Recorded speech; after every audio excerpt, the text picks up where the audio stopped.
Alhamdulillahilladzi qala an nafsihi laisa kamitslihi syai' wa huwas samiul basir. Walhamdulillahilladzi ja'alana minal muwahhidin. Walhamdulillahilladzi ja'alana min ummati sayyidina Muhammad sallallahu alaihi wasallam. Amma ba'du. Allahumma salli wa sallim wa barik ala sayyidina Muhammadin al-Fatih lima ughliq wal khatim lima sabaq nasirul haqqi bil haqqi wal hadi ila siratal mustaqim wa la alihi haqqa qadrihi wa miqdarihi al-'azim. Para tuan guru, para masyayikh, para kiai yang dimuliakan Allah, jamaah yang ingin akidahnya murni, saya pun sedang berusaha selalu memurnikan akidah saya. Jadi saya ini bukan merasa paling murni, tapi sedang berusaha menghubungkan kalbu ini dengan kalbu Rasulullah, menghubungkan akal kita dengan pemahaman Rasulullah sallallahu alaihi wasallam, menghubungkan ruh kita dengan ruh Rasulullah sallallahu alaihi wasallam. Akidah ahlu sunnah itu tidak keluar dari Al-Quran dan sunnah. Cuma sayang, sifat 20 yang dulu mudah itu sekarang dianggap sulit karena tidak bersanad. Maka sekarang malam ini saya ringkas. Mau gak dapat ringkasannya? Mau? Ya. Jadi ternyata tauhid itu kalau mau dibagi-bagi bisa banyak. Kalau di kajian-kajian yang sudah direkam oleh kawan-kawan kita, saya pernah menjelaskan tauhid surat Al-Ikhlas, ada ahadiyah, ada samadiyah. Sekarang ada pembahasan tauhid yang barangkali jarang dibahas juga, yang dituliskan dalam surat Asy-Syura ayat 11. Di lafaz awalnya disebut falikul habbi wan nawa. Ini disebut dengan tauhid af'al. Apa namanya? Tauhid af'al. Bahwa tiada di alam semesta ini yang berbuat, yang berperan kecuali Allah Subhanahu wa taala. Kenapa Allah sebut habbi? Kenapa Allah sebut biji? Biji itu kecil sekali. Jangankan kamu yang besar, biji kecil pun Allah yang mencipta. Biji kecil pun Allah lah Tuhannya. Tuhannya si biji adalah Allah. Apalagi tubuh ini.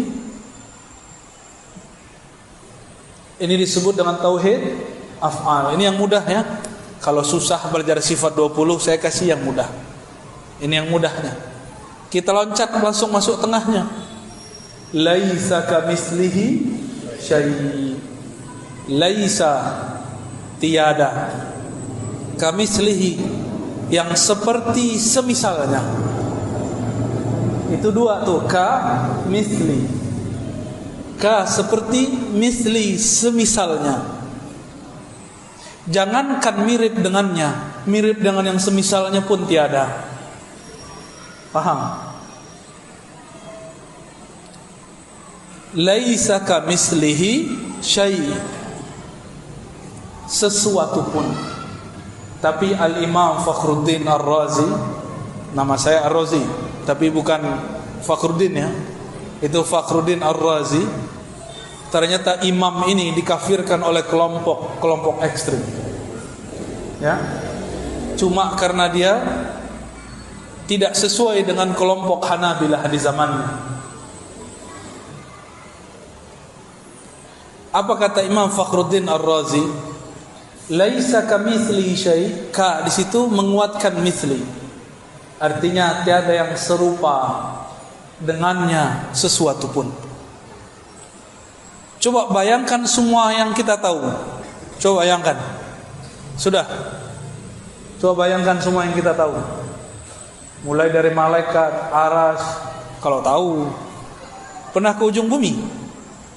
Ujung Medan aja belum ya. Udah pernah ke ujung Sumatera? Udah pernah ke Sabang belum?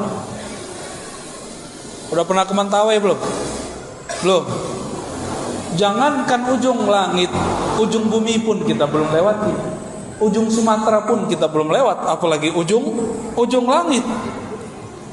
Maka sungguh main-main jika ada orang membayangkan Allah bertempat di satu tempat. Laisa kamitsli syai', ini namanya tauhiduz zat. Apa namanya? Bahwa zat Allah itu sesuatu yang berbeda dengan segala sesuatu. Mahma tasawwarta bibalik fallahu bikhilafi dzalik. Apapun yang terbayang di dalam dirimu mengenai Allah, Allah berbeda dengan itu. Bayangkan apa saja, Allah beda dengan itu. Sebut istawa, terbayang sesuatu?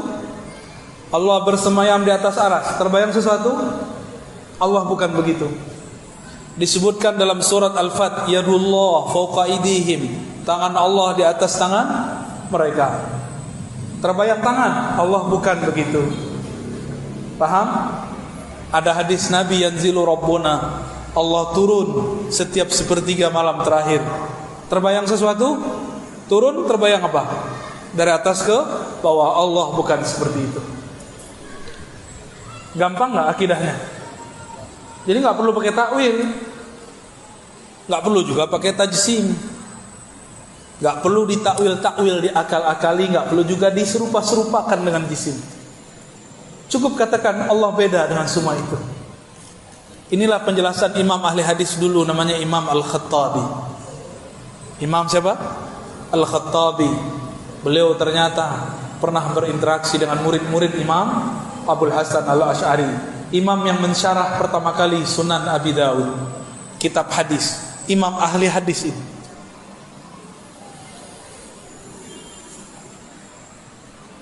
Terus di ujung ayat, wa huwas samiul basir. Dia yang maha sami', maha mendengar. Dia yang maha melihat. Ini disebut dengan tauhid sifat dan juga disebut dengan tauhid asma atau asma dan sifat. Allah menyebut dirinya Sami' Basir, tapi Allah juga sebut manusia dalam surat Al-Insan, faja'alnahu sami'an basira. Kami jadikan manusia mendengar dan melihat. Apa bedanya? Bedanya wa huwas sami'ul basir. Itu pakai alif lam, yang ini tidak pakai alif lam. Yang pakai alif lam itu Allah Subhanahu wa taala. Alif lam bagi ahli nahu menunjukkan satu makna ma'rifah. Bagi ahlul haqiqah diartikan ini kesempurnaan, kamaliyah Allah Subhanahu wa taala. Alifnya alif kamaliyah, jamaliyah, lamnya lam jalaliyah, keagungan Allah Subhanahu wa taala. Jadi berapa tauhid kita? Tauhid af'al, tauhid zat, tauhid asma dan sifat. Tapi tauhid asma sifat kita beda dengan asma sifat kelompok sebelah. Kelompok sebelah memaksakan bahwa Allah itu bertempat. Kata imam dia, Allah jika turun sepertiga malam terakhir, dalam kitabnya Isbatun Nuzul, syarah Isbatun Nuzul, syarah hadis Isbatin Nuzul, kata dia, Allah jika turun dari aras, dia turun tanpa meninggalkan aras, tapi benar-benar turun, berpindah dari atas ke bawah. Tapi aras tidak ditinggal. Pusing kan? Itu namanya jam'u baina mutanaqidain, menggabungkan dua hal yang bertentangan. Turun dari atas ke bawah, kata dia. Benar, turun dari atas ke bawah. Tapi Allah tidak meninggalkan aras. Dia mencoba memikir-mikirkan zat Allah, maka dia mengatakan Allah nuzul dengan zatnya. Padahal Nabi, sahabat Nabi Ibnu Abbas, Ibnu Mas'ud mengatakan la tatafakkaru fi zatillah. Jangan pernah fikirkan zat Allah. Dia fikirkan zat Allah. Disitulah halalnya, zallatnya, kekeliruan daripada imam yang bernama Ibnu Taimiyah. Dan itu harus diakui. Siapa yang pertama lagi berbicara bukan saya, tapi muridnya sendiri bernama Imam Az-Zahabi, Imam Ibnu Katsir. Dua murid ini pernah berbicara. Imam Zahabi terang-terangan, kata beliau, seandainya guruku tidak mengatakan istawa dengan zat, maka dia benar-benar jadi salaf. Maka saya sampaikan cinta saya kepada teman-teman yang mengaku salafi. Jika antum benar-benar ikut ulama salaf, hapuslah lafaz zat. Katakan nuzul turun, selesai. Tidak usah bayangkan. Tak katakan istawa, selesai, tidak usah diterjemahkan. Katakan niat, tapi bukan niat ini. Tapi jangan ditakwil, dibayang-bayangkan. Ya. Namun zaman ini zaman yang sudah berbeda. Orang-orang sudah banyak mulai terjebak pada menyerupakan Allah dengan benda. Disitulah ilmu Imam Ghazali mulai dipakai. Apa kata Imam Ghazali? Berjal ilmu kalam, ilmu akidah itu sebenarnya tidak wajib sampai ada umat tergelincir. Sekarang kita dengar langsung mereka mengatakan akidah Asy'ariyah sesat. Benar gak? Ini medan sudah dikepung, Pak. Medan sudah dikepung. Mereka sudah punya kampus. Kapan Wasliyah punya kampus? Kapan NU di sini punya kampus? Kalau Muhammadiyah sudah ada, tapi Muhammadiyah tidak bergerak di bidang itu. Ya ulama-ulama, tuan-tuan guru yang ahlu sunnah di sinilah harus buat kampus. Kalau bisa buat juga yang tidak berbayar.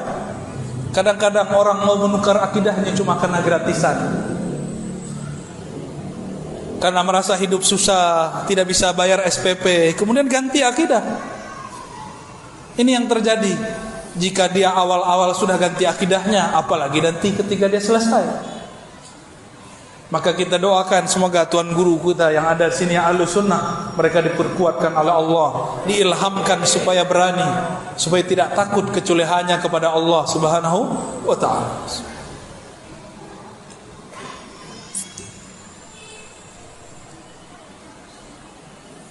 Itu pembagian versi surat Asy-Syura. Masih banyak pembagiannya. Ini tauhid itu banyak baginya. Mau yang ribet lagi enggak? Yang ribet atau yang mudah? Yang mudah surat Al-Ikhlas. Di surat Al-Ikhlas ada 4 tauhid di situ. Pertama tauhid ahadiyah. Qul huwallahu ahad. Katakanlah Allah itu dialah, hanya Dia yang sendiri. Maka Allah dulu sendiri, sekarang tetap sendiri. Allah istawa di atas aras, bukan berarti Allah duduk di atas aras. Wa huwa mustaghnin 'anil 'arsy. Seperti dikatakan oleh Imam At-Tahawi menjelaskan ayat-ayat tentang aras. Allah Maha tidak memerlukan aras. Araslah yang memerlukan Allah. Maka jangan bayangkan Allah duduk. Dulu ada namanya Muhammad bin Karram. Saya sering sebut nama orang ini. Wafat 255. Diikuti oleh seorang ahli hadis, tapi akidahnya sudah keliru. Namanya Utsman bin Sa'id Darimi. Apa kata mereka? Allah itu duduk di atas aras dan menyentuhnya.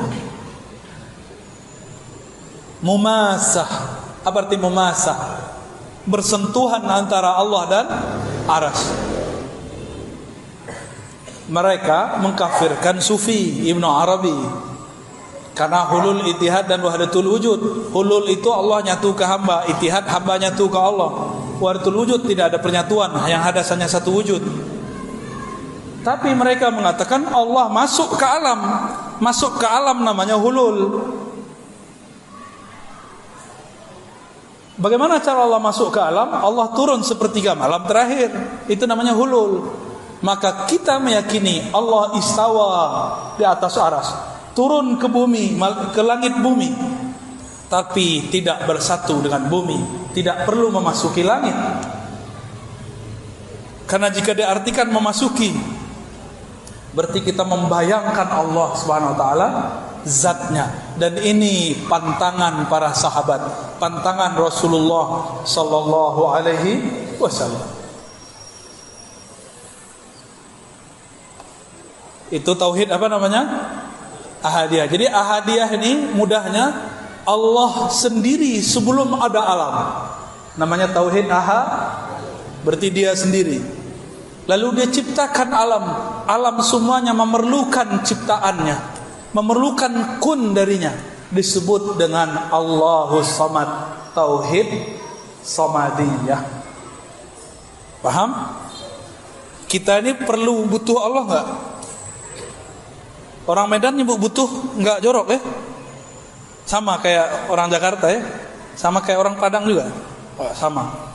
Allah tidak membutuhkan alam. Alamlah yang butuh kepada Allah. Allah tidak perlu disembah. Alamlah yang perlu menyembah Allah. Apa arti sembah? Sembah itu hormat. Sembah itu artinya mengenal. Alam itu butuh kenal Allah. Maka kemuliaan alam tergantung seberapa kenal dia kepada Allah. Kalau cuma kenal Bismillahirrahmanirrahim ya segitu aja. Kalau kenal makna Bismillahirrahmanirrahim itu lebih cakep lagi. Mungkin ada yang ngomong, susah amat belajar akidah. Berarti kita cuma segitu makomnya. Kita jadi orang awam aja. Berarti antum cuma jadi orang awam. Tidak mau menggunakan otak yang besar itu untuk memikirkan hal-hal yang penting. Dunia dipikirkan, cinta, jatuh cinta, patah hati dipikirkan. Giliran tentang Allah tidak mau belajar sifat-sifatnya. Sifat Allah boleh dipikirkan, tapi zat Allah tidak boleh dipikirkan. Lam yalid wa lam yulad. Tidak melahirkan, tidak dilahirkan. Disebut dengan tauhid tanzih anis sabab. Tauhid tanzih, Allah maha suci daripada sebab. Allah tidak butuh sebab, dialah yang menciptakan sebab. Orang Yahudi datang kepada Rasulullah sallallahu alaihi wasallam. Apa kata mereka? Ya Muhammad, siapa yang menciptakan langit dan bumi? Allah. Lalu siapa yang menciptakan Allah? Itu orang Yahudi. Itu cerdas atau kebelinger? Cerdas atau bodoh? Jadi orang Yahudi itu enggak seperti yang diceritakan orang. Ada yang cerdas, ada yang tidak cerdas. Sama kayak kita. Kenapa banyak nabi di kalangan Yahudi? Karena banyak mereka yang menyimpang. Jadi jangan bangga dulu orang Yahudi jadi Yahudi, ya. Katanya dulu orang Batak daftar jadi orang Yahudi ya, nggak diterima ya. Loh janganlah, jangan daftar lah. Orang Melayu mau jadi orang Yahudi juga janganlah ya.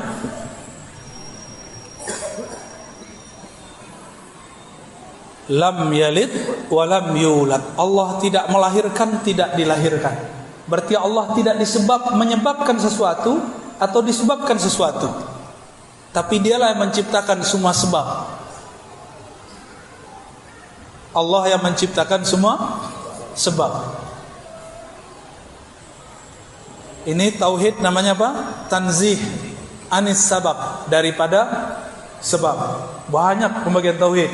Ada lagi, walam yakul lahu kufuwan ahad. Apa artinya? Tidak ada yang sekufu. Apa arti sekufu? Biasanya pembahasan sekufu itu pembahasan orang nikah. Syarif masyarif, sayyid masayyid, ustadz ma ustazah. Enggak begitu ya. Ini bab lain. Kufuwan artinya banding. Tidak ada yang sebanding semisal dengannya. Ini namanya tauhid tanzih yang kedua, anit tasbih. Tanzih daripada keserupaan. Apa arti tanzih? Allah maha suci. Gimana? Panas enggak palanya? Udah udaranya panas ya? Medan memang panas ya. Ada berapa tauhid? Versi surat Al-Ikhlas. Jadi beda ayat, sudah beda jurus, sudah beda pembagian. Jadi kalau mau bagi-bagi tauhid banyak, tauhid itu bukan hanya 3. Oke, ada lagi pembagian tauhid. Surat An-Nas. Qul a'udzu birabbil falaq, disebut tauhid rububiyah. Qul a'udzu birabbin nas. Rabbin nas, rabbil falaq, rabb. Ini disebut tauhid rububiyah. Apa arti rububiyah? Pencipta. Kembalinya kemana? As-Samad, cabang dari tauhid As-Samadiyah. Terus Qul a'udzu birabbin nas, malikin nas, ilahin nas. Malikin nas ini penjelas makna rububiyah. Karena Allah menciptakan alam, dialah yang memiliki alam, dialah raja alam semesta. Disebut tauhid mulkiyah, cabang daripada tauhid rububiyah. Gak perlu diganti-ganti, itu cabang. Lalu ada pembagian yang lain. Ilahin nas, tauhid uluhiyah. Tauhid uluhiyah itu artinya apa? Apa arti ilah? Apa arti ilah? Rob Tuhan juga. Apa beda Rob dengan ilah? Sesembahan. Kalau Rob, Rabbi, Rabbana. Apa arti Rob? Allah, Tuhan yang bersifat mencipta. Apa arti Rabb? Alhamdulillahi Rabbil Alamin. Segala puji milik Allah, pencipta alam semesta. Itu arti Rabb. Di dalam tubuh kita ada miliaran alam. Setiap sel itu satu alam. Setiap ada pembuluh darah satu alam. Satu pembuluh, satu rambut, satu alam. Di tubuh ini banyak sekali alam. Maka manusia disebut dengan alam kecil, al-alam as-saghir. Maka kalau disebut alhamdulillahi rabbil alamin, tidak usah bayangkan yang di luar, bayangkan kita. Segala puji, terima kasih ya Allah yang menciptakan tubuhku dari yang sel terkecil zarah sampai tubuhku yang besar. Itu namanya tauhid rububiyah. Cuma sayang sekali kata rububiyah oleh kelompok sebelah dipakai untuk istilah yang aneh. Kata mereka ada tauhid al-musyrikin. Ada tauhid orang musyrik. Gimana? Gimana tuh Dr. Thohir? Tauhid orang musyrik nyambung enggak? Tauhid mengesahkan satu, musyrik menyekutukan, nyambung enggak? Itulah akibat karena mereka mengharamkan kitab-kitab mantik. Mantik ini jadi senjata ulama-ulama di tanah Melayu dari zulum. Itulah pertahanan mereka salah satunya ketika berdebat. Tapi zaman sudah berubah. Sekarang zamannya bukan mantik, zamannya mana dalilnya. Jadi para ustadz, para kiai, tuan guru, jangan lagi bangga-bangga dengan mantik. Sekarang pelajari dalil. Dalil menurut mereka, dalilnya adalah Quran Sunnah. Ayat sekian, hadis sekian. Bukan nomornya, hafalkan teksnya. Gak penting hafal nomor, yang penting hafal teksnya. Jadi rububiyah kita berbeda dengan rububiyah mereka. Bagi kita rububiyah itu murni sang hamba mengakui aku adalah ciptaanmu ya Allah. Dan rububiyah itu mesti digabung dengan uluhiyah, bersatu dengan uluhiyah, maka disebut ilahin nas. Ilahnya manusia. Ilah itu artinya yang berhak disembah. Ilah itu artinya yang dituju. Dan yang paling indah artinya yang maha dicintai. Itu arti dari ilah. Kalau ahli fikih bilangnya disembah. Makanya ahli fikih menyebut sholat itu taklif, beban. Benar Tuan Guru? Kalau ngajar fikih, usul fikih, diartikan fikih usul fikih apa? Ilmu mengenai tentang apa? Adillah, dalil-dalil kepada mukallaf, orang yang dibebani. Maka ahli fikih ini kalau sholat terbebani, wah isyalah gini, ya subuhlah gini, itu ahli fikih biasa. Tapi kalau fikihnya faqih Rabbani, itu beda. Kalau faqihnya sudah sampai kepada tauhid uluhiyah, uluhiyah ini dia cinta kepada Allah. Kalau kita cinta seseorang, malam pun kita jaga dia. Bapak ibu ini yang sudah punya anak, ibu-ibu udah anak, ya. Kalau anak kita bangun nggak? Bangun. Anak kita minta minum, kita ambilkan minum. Anak kita minta susu, kita susui. Maka disebutlah orang tua itu kama rabbayani saghira. Rabba itu mengurus urusan ciptaan. Maka nur rububiyah itu Allah turunkan kepada orang tua, bukan kepada berhala, seperti akidah kelompok sebelah. Nur rububiyah itu Allah turunkan kepada orang tua. Maka disebutlah Allah berwasiat, wa wassaynal insana biwalidayhi ihsana. Karena di dalam diri mereka ada satu nur, namanya nur rububiyah. Inilah yang kita baca, Rabbighfirli wali walidayya. Ya Allah, ampunkan aku dan kedua orang tuaku. Warhamhuma, sayangi keduanya. Kama rabbayani, sebagaimana mereka mengurusku dengan penuh kasih sayang di waktu kecil. Berarti rububiyah itu berkaitan dengan Rahman. Maka saya sebutlah rububiyah Allah itu rububiyah rahmaniyah. Apa arti rububiyah? Allah mencipta dengan rahmannya, dengan kasih sayangnya. Kalau Allah nggak sayang, kita nggak jadi. Maka kalau ada orang bunuh diri, dia sedang mengkhianati kasih sayang Allah Subhanahu wa ta'ala. Makanya Allah marah kepada orang yang bunuh diri, disiksa dia, kecuali di syariat Nabi Musa. Itulah tauhid uluhiyah. Kalau sudah gabung tiga tauhid ini, baru terjaga dari waswas syaitan. Syaitan itu yang ahli waswas namanya khannas. Siapa namanya? Jangan kasih nama anak khannas ya. Kayaknya ada di Quran ini ya. Buka-buka di Quran halaman terakhir, wah khannas. Saya kasih nama anak aja ya, Abdullah Khannas. Jangan ya. Kalau mau kasih nama anak, tanya ke ulama, ini benar gak artinya? Kalau orang sudah jatuh cinta kepada Allah, barulah dia masuk kepada tauhid uluhiyah. Orang-orang seperti inilah kalau ibadah bukan terasa beban.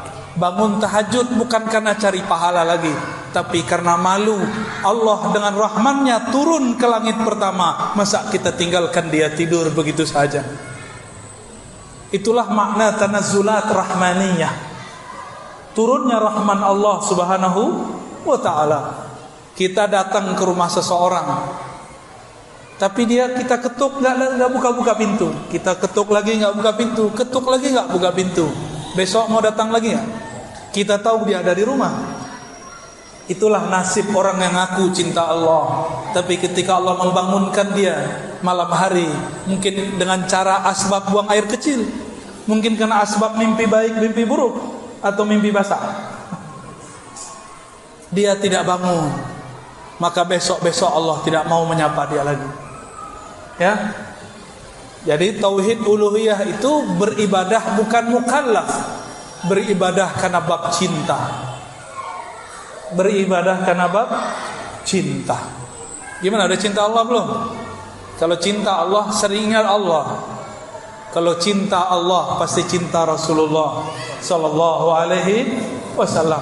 Jika kita jatuh cinta seseorang, sudah lama tidak bertemu, disebut namanya, pasti hati ini bergetar.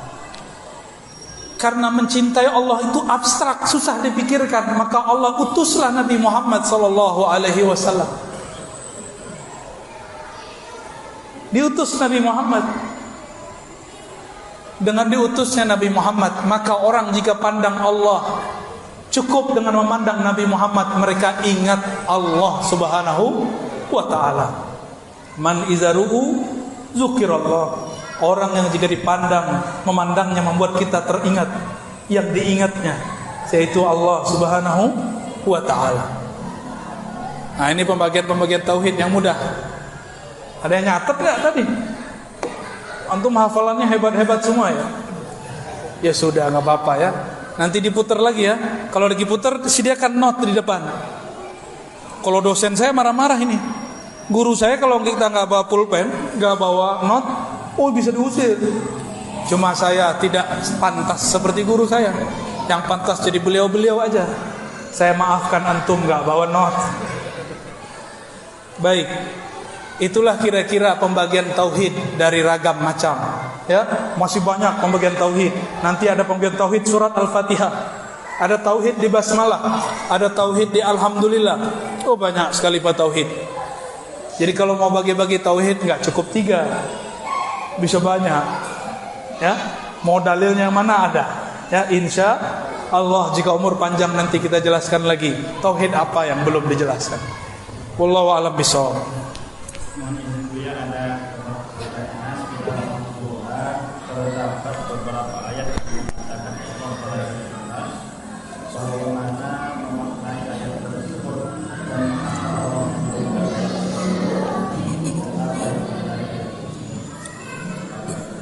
Pertanyaannya, di Quran ada beberapa ayat mengatakan Allah berada di atas aras.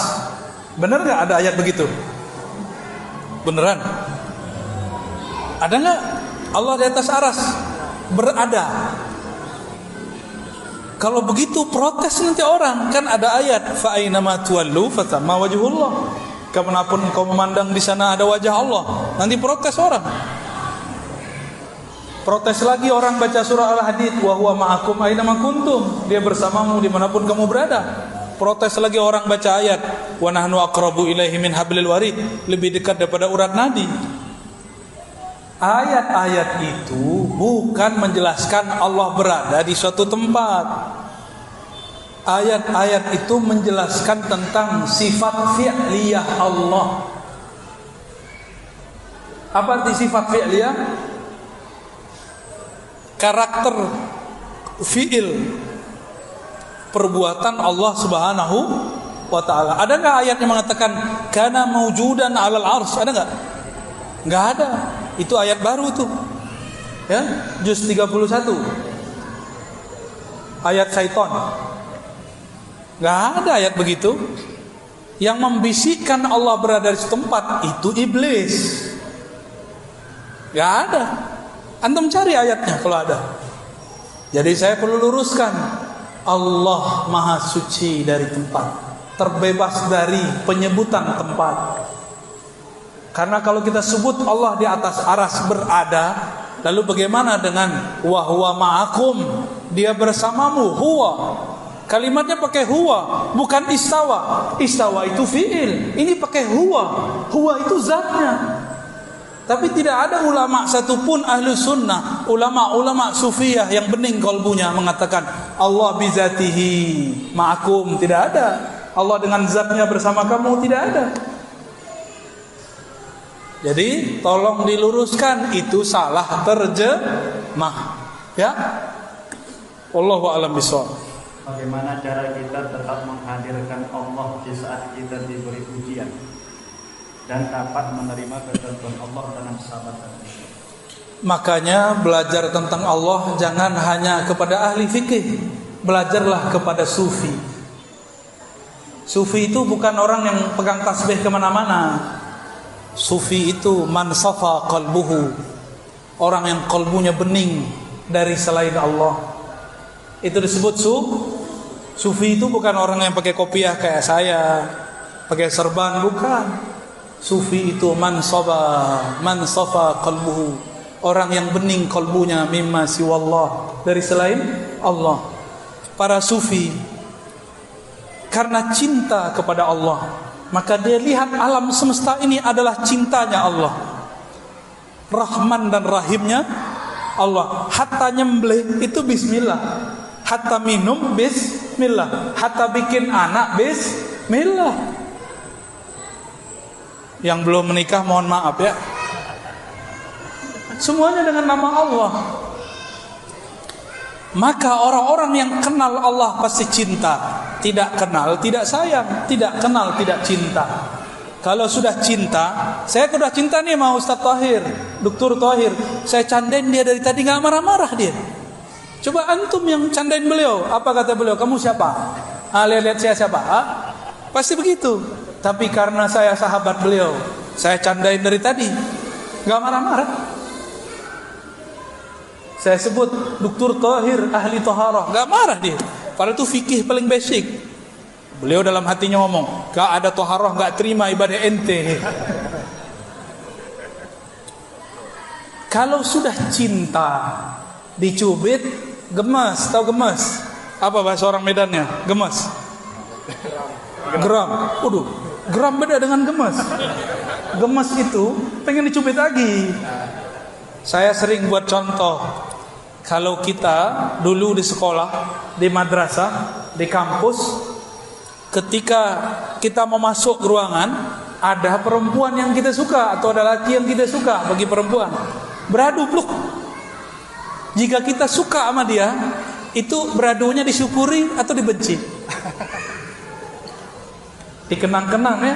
Nah, itulah cinta. Cinta itu mengenang-kenang kejadian-kejadian. Ya, gimana? Tapi kalau nggak suka, jelek loh. Lihat jalan dong. Mata kok taruh di dengkul, ya. Begitu kalau nggak suka. Ada orang jalan-jalan di tengah pasar. Dia lagi buru-buru, kesenggol preman. Dia tak kenal preman. Apa kata preman? Apa kau? Hah? Dikejar dia tuh, ya. Kurang ajar kau, ini wilayah aku ini, ya. Tapi kalau kenal gimana? Lah, Dr. Tahir, tohirkan saya. Preman bertato disenggol Dr. Tahir, malah minta ditoharohkan. Karena sudah kenal.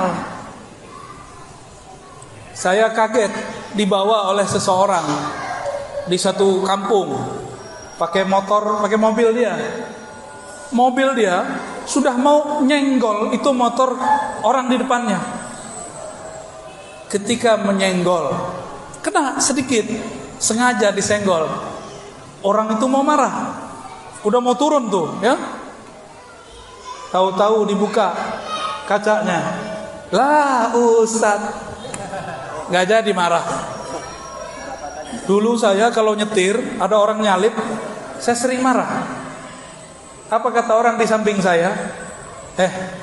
Bang, kalau itu yang nyalip kamu, jamaah kamu bentak-bentak, ntar kamu malu nggak? Iya juga ya. Begitu. Jadi bagaimana cara supaya musibah tidak berat?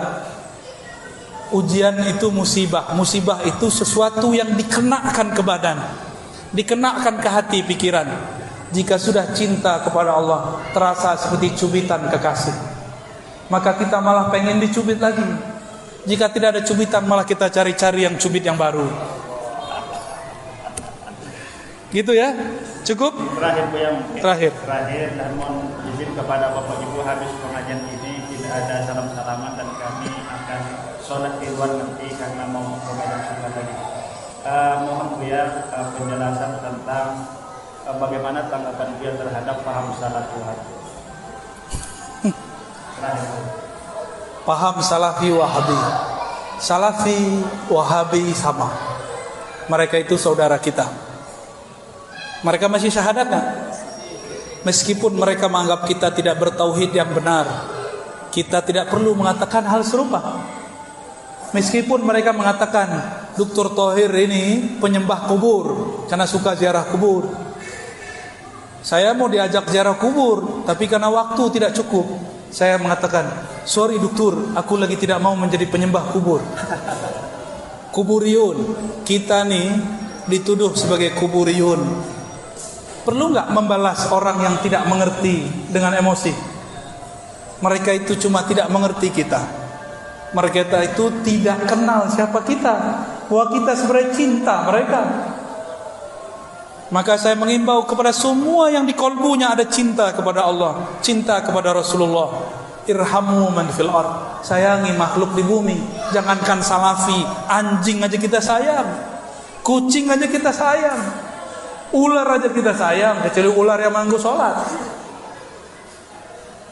Hewan tidak berakal kita sayang, apalagi mereka. Tapi bagaimana sikap kita secara keilmuan? Secara keilmuan, namanya ilmu, itu boleh kritik mengkritik. Namun Allah mengatakan innamal mu'minuna ikhwah. Orang beriman itu bersaudara, kecuali mereka sudah enggak anggap kita bersaudara. Sepertinya begitu. Karena imam mereka punya kitab tauhid. Kata imam mereka, sufi-sufi, asy'ari itu orang-orang sesat. Orang yang maulid itu sama dengan Nasrani. Orang yang tawassul itu syirik akbar. Antum dituduh syirik akbar. Akbar artinya apa? Syirik akbar sama dengan kafir. Sama, dan mereka nggak sadar itu. Mereka mengatakan tabarruk, ngambil berkah kepada orang soleh. Itu disebut dengan ubadul kubur, penyembah-penyembah kubur. Kalau begitu sahabat Rasulullah semuanya penyembah kubur, karena mereka suka berziarah kepada Rasulullah. Mereka bertabarruk dengan Rasulullah hayyan wa mayyitan, baik Nabi hidup ataupun sudah wafat. Ini akhir yang mau saya sampaikan. Kata Abu Juhaifah, ketika Rasulullah datang ke Mekah, maka kami para sahabat mengambil tangannya. Waktu itu enggak beringas.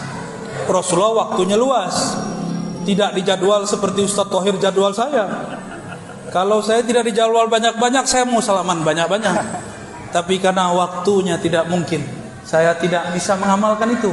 Karena satu lagi, saya tidak pantas dicium tangannya. Cuma orang-orang cium juga tangan kita. Saya tahu aib saya, Bapak Ibu. Saya tahu dosa saya. Saya tahu posisi saya di hadapan Allah, bahwa saya ini orang yang hina. Makanya saya minta kepada panitia, tolong jangan dikondisikan salaman, cukup bil qulub, dengan hati. Namun kadang-kadang para muhibbin, orang cinta, dia lupa, kalap, dikejar juga. Mohon maaf ya.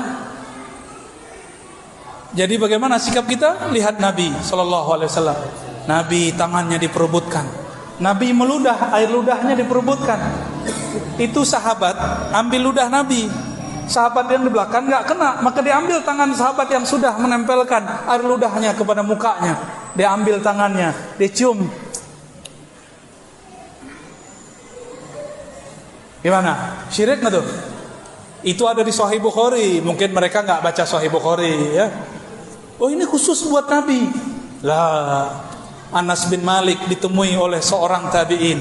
Kata tabi'in ini, wahai Anas, wahai Sayyid, pelayan khidmah kepada Rasulullah, izinkan aku mencium mata yang dulu matamu memandang Rasulullah sallallahu alaihi wasallam.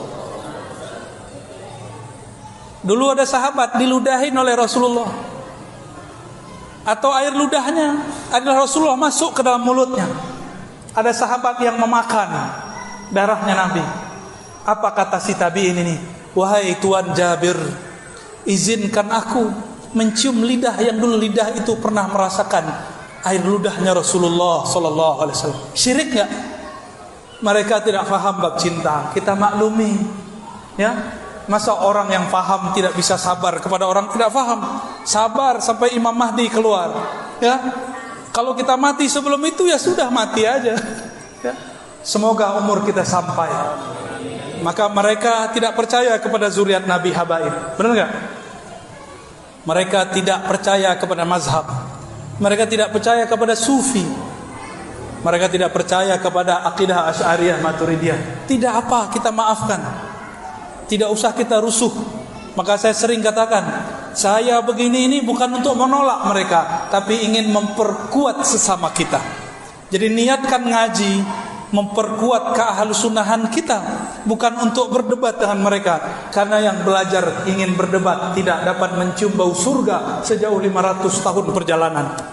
Maka saya minta ampun kepada Allah, karena dulu pernah berniat belajar sunnah, khatam Sahih Bukhari Muslim, niatnya untuk berdebat mereka. Benarlah kata Sayyidina Ibn Abbas, al-ilmu lillah, ilmu milik Allah. Dan ilmu itu dia enggan kecuali mengarahkan, membimbing orang yang punya ilmu itu kepada Allah Subhanahu wa ta'ala. Jadi sama-sama kita doakan mereka ya. Jadi kalau ngelihat saya ini kritik mereka, bukan saya benci. Wallahi la ubghidu ahadan minal muslimin wa in kana ikhtalafa ma'ana. Ya, saya enggak pernah benci siapapun orang Islam. Bahkan selain muslim pun saya tidak pernah benci, kecuali yang disuruh Allah benci. Ya. Semoga kajian ini diridhai oleh Allah Subhanahu wa taala. Semoga ukhuwah kita terjaga. Semoga medan bertahan, berkibar, imam-imam, syekh-syekh, tuan guru aswajanya, jamaah ahlus sunnahnya yang bersambung kolbunya, akal fikirannya kepada Rasulullah sallallahu alaihi wasallam. Allahumma amin, Allahumma amin, Allahumma ya rahmanir rahim. Shalli ala qalbi Sayyidina Rasulullah sallallahu fil qulub. Ya Allah, sampaikan salam dari kolbu kami kepada kolbu Rasulullah sallallahu alaihi wasallam. wa salli ala aqli Sayyidina Muhammad fil uqul. Ya Allah, sampaikan salam akal pemahaman kami kepada akal pemahaman Rasulullah sallallahu alaihi wasallam. Allahumma salli ala ruhi Sayyidina Muhammadin fil arwah. Ya Allah, sampaikan salam rindu ruh kami kepada ruh baginda Nabi Muhammad sallallahu alaihi wasallam. Allahumma salli ala jasadi Sayyidina Muhammadin fil ajsad wa qabri Sayyidina Muhammadin fil maqabir. Ya Allah, dengan semua apapun yang kami punya ataupun tidak kami punya, sampaikanlah salam rindu kami kepada Rasulullah sallallahu alaihi wasallam. Ya Sayyidi ya Rasulullah, wahai Rasul kami, wahai Nabi kami, jawablah salam kami. Assalatu wassalamu alaika ya Sayyidana ya abati ya Rasulullah. Rabbana atina fid dunya hasanah wa fil akhirati hasanah wa qina adzabannar. Walhamdulillahi rabbil alamin.